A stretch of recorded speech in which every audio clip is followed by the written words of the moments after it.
Hello, boys and girls, it's Santa. We're going to read another story now. It's called The Mouse Before Christmas. On the night before Christmas, there was a young mouse who was stirring and whirling all through the house. He longed to see Santa, that jolly old soul. Ho, ho, ho! So he stayed awake late and then crept from his hole. Out in the kitchen, Mouse stacked up a treat, chocolate chip cookies for Santa to eat. He made not a sound as he hurried and scurried, but Puss was asleep, so he need not worry. Now out on the fireplace, Mouse gave a sigh. Though the cookies were heavy, he held the plate high. Next, where to hide, Mouse looked around quick. Snug in a pot, he could see and spy on St. Nick. Mouse waited and wondered and almost dozed off until hoofbeats and sleigh bells came from aloft. From out of the fireplace, bang, crash, and tumble, popped merry old Nick in a heap and a jumble. Mouse was delighted, his wish had come true. What now, he wondered?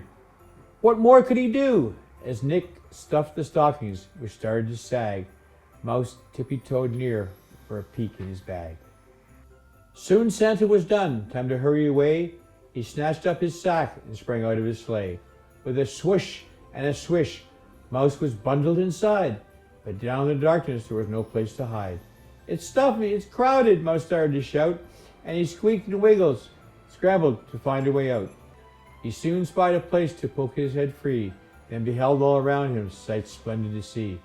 He was high above the earth in the winter night sky, streaking past stars in a sleigh that could fly.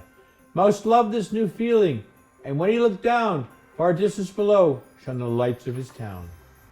Onto rooftops, down chimneys, old Santa did race. Mouse marveled the reindeer to keep up the pace. They soared past high mountains, skimmed low near a river. The twists and dips and turns set his tummy a quiver.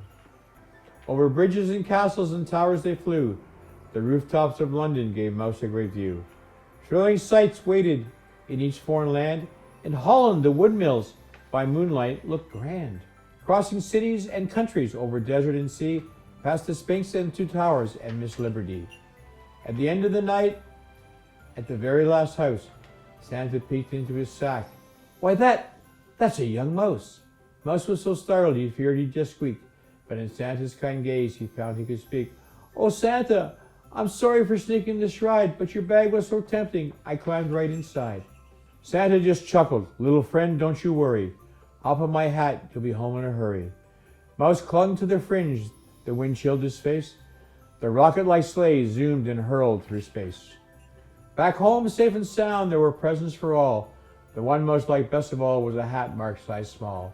Then Santa crouched down till his beard touched the floor. The friends waved goodbye to the little front door.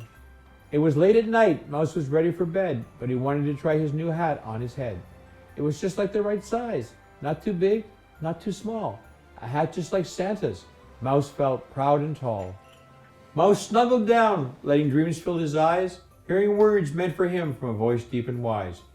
If you do all the things that a good mouse should do, don't be surprised when your wishes come true.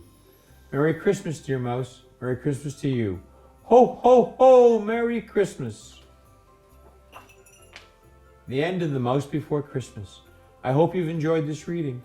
Now, boys and girls, moms and dads, please come to downtown Brampton. Support the merchants this year. They need your help. It's been a very tough year for each and every one of them. They're open to help and serve you. Shop downtown Brampton. Have a very, very Merry Christmas. Ho, ho, ho! Merry Christmas.